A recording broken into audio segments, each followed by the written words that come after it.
오늘 말씀은 스데반이 설교한 내용 중에 한 부분입니다.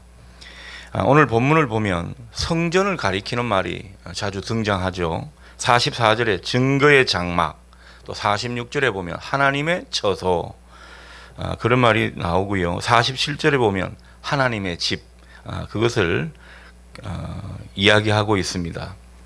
그러니까 오늘 본문에서 스데반은 유대인들의 성전주의를 비판하면서 말씀을 전하고 있는 것입니다.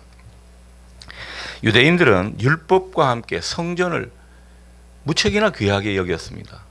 성전은 거의 우상과 다름없는 수준으로 그들이 귀하게 여겼던 것이죠.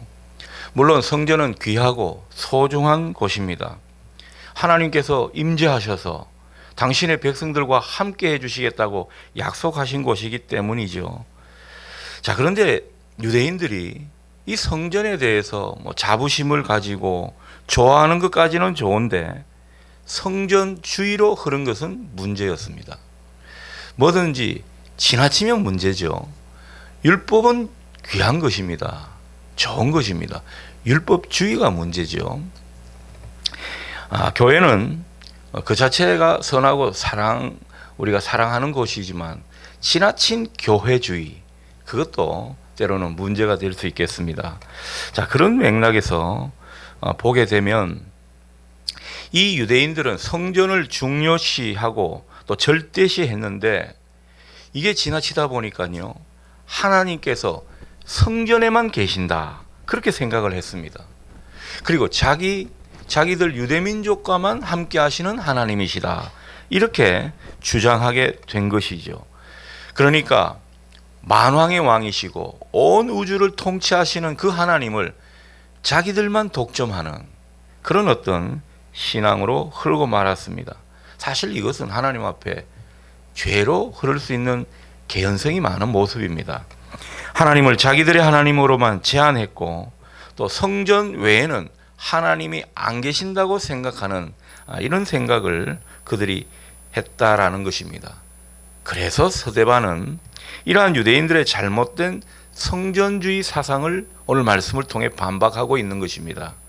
44절에서 45절을 보니까 하나님께서 광야에서 모세를 통해 성막을 만드셨다, 그런 말을 하고 있죠. 그들 조상들이 그 성막을 받아 광야 40년뿐만 아니라 이방 땅 가나안 땅에서도 다윗 왕 때까지 그 성막과 함께 했다, 이렇게 말하고 있습니다. 그러니까 성전의 전신인 성막이 결국 광야에도 이방 땅에도 있었다는 것입니다. 그런데 47절에서는 솔로몬이 아버지 다윗의 뜻을 받아 성전 건축을 했다, 이런 말을 하면서 48절에는 무슨 말을 하고 있습니까? 하나님께서 손으로 지은 곳에 계시지 않는다, 그렇게 말하고 더 나아가서 온 우주가 하나님의 피조물이다, 이 사실도 상기시키고 있습니다. 49절이 그런 내용이죠. 하나님은 온 우주의 창조주이시며 그 모든 것의 소유주이시고 그 모든 것들을 다스리시는 분이시다, 그렇게 우리에게 전해주고 있습니다.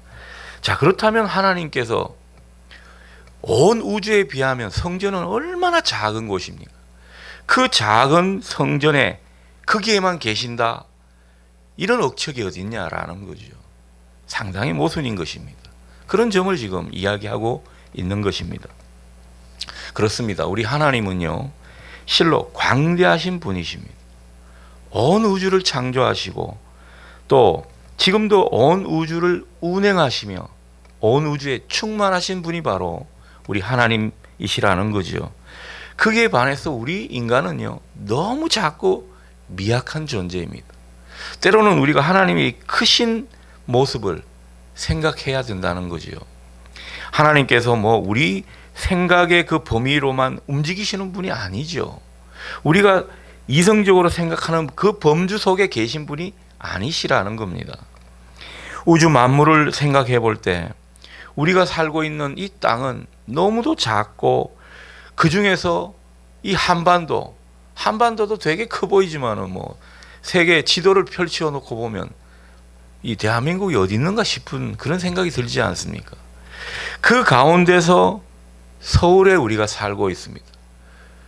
서울 중에서도 마장동에 우리가 지금 있다라는 것입니다.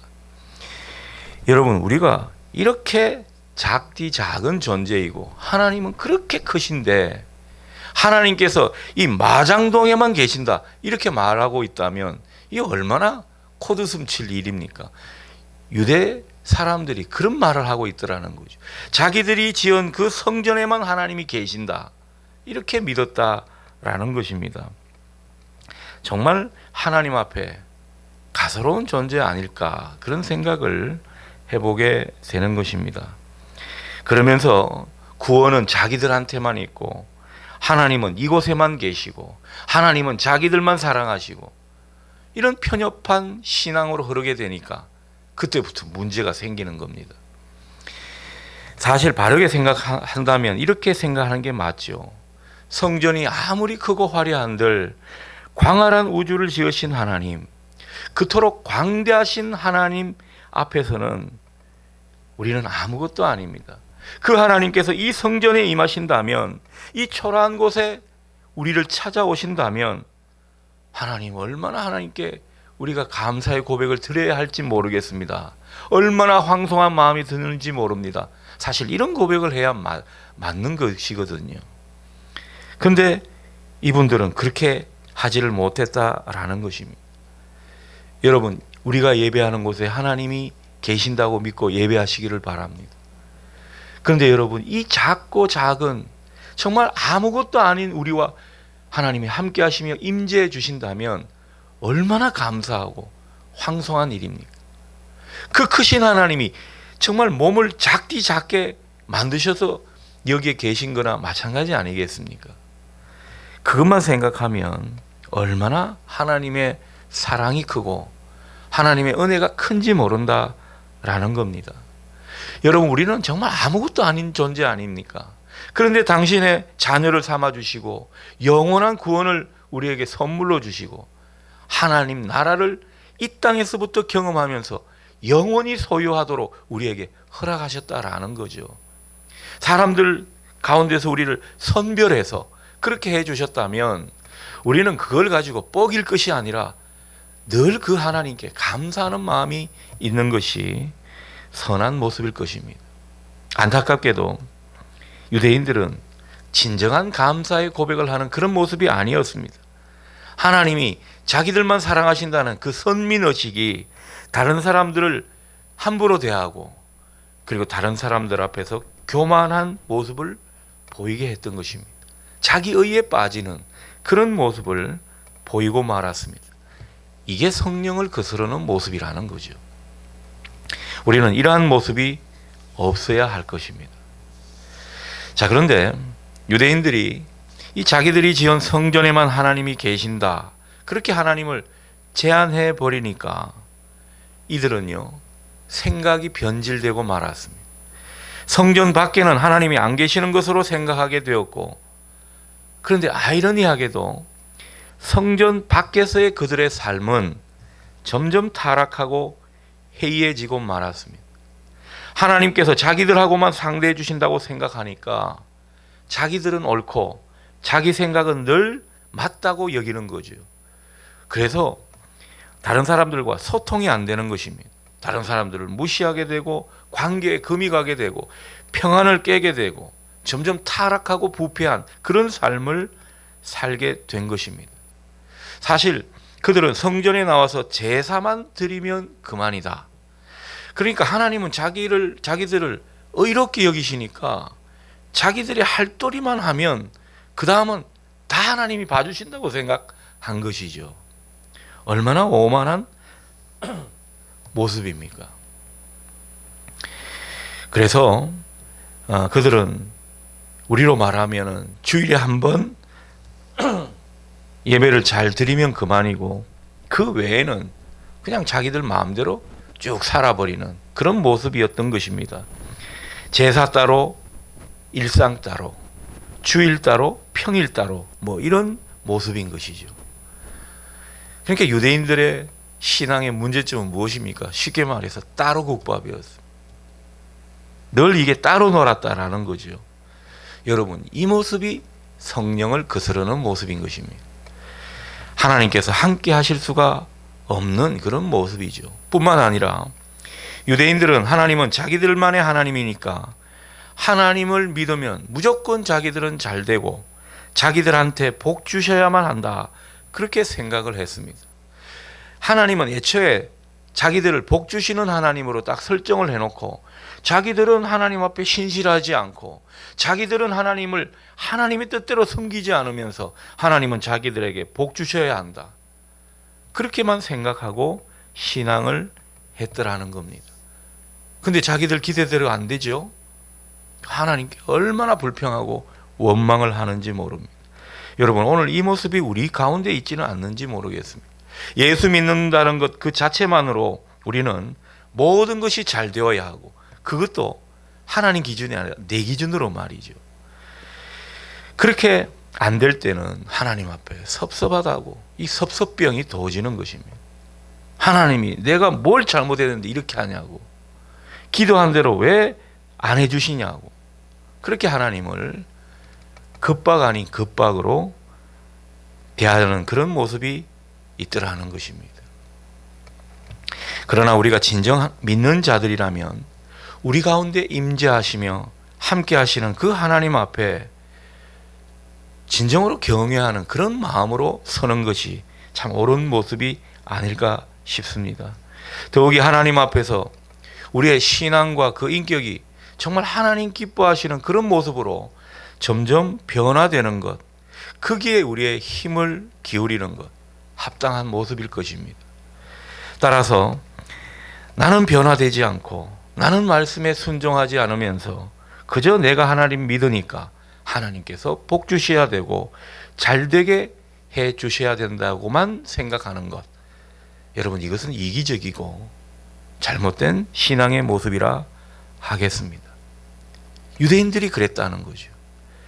이렇게 왜곡된 신앙을 가진 유대인들은 그래서 하나님의 종들, 선지자들의 말을 듣지 않았습니다.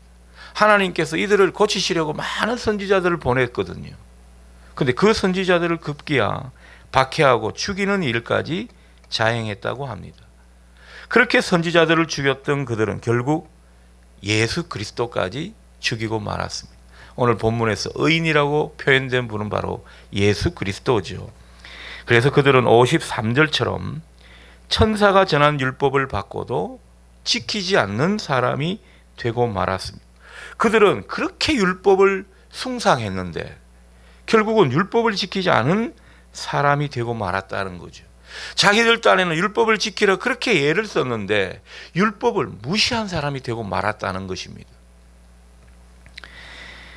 참 아이러니한 일입니다. 그리스도를 알지 못하고 그리스도를 거절했기 때문에 결국은 율법의 완성으로 오신 예수님을 몰랐고 거절했기 때문에 율법을 지키지 않은 것이 돼버린 것입니다. 자, 그렇다면 마지막으로 우리가 볼 것은요, 왜 이렇게 됐는가라는 겁니다. 51절을 보십시오. 목이 곧고 마음과 귀에 할례를 받지 못했다, 그런 말을 하고 있습니다. 무슨 말입니까?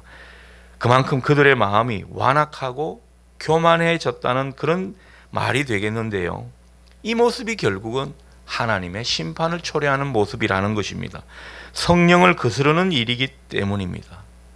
따라서 우리는 신앙하면서 이 마음에 이르지 않도록 늘 조심하고 기도해야 합니다. 내 마음이 어느덧 완악해지지 않았는가, 내 마음이 하나님 앞에서 교만해지지 않았는가, 스스로를 돌아봐야 한다는 것입니다. 그래서 성령을 거스르는 자가 되지 말아야 합니다. 언제나 하나님 앞에 겸손하게 신실한 모습으로 하나님 앞에서 살아가고, 때로는 좀 두렵고 떨리는 그런 마음으로 하나님과 말씀 앞에 열린 마음으로 살아가는 우리가 될 수 있기를 바랍니다. 그럴 때 우리는 성령을 거스르지 않게 되고 오히려 성령 충만한 인생으로 날마다 주님을 누리게 될 것입니다. 이 은혜가 여러분에게 있기를 소원합니다. 아멘. 하나님, 그렇습니다. 자칫 우리 마음은 완악해지기 쉽고 교만해지기 쉬운 것이 우리네 모습입니다. 성령을 거스르는 모습으로 흐를 수가 있다는 사실을 유대인들을 통해 우리가 보게 됩니다.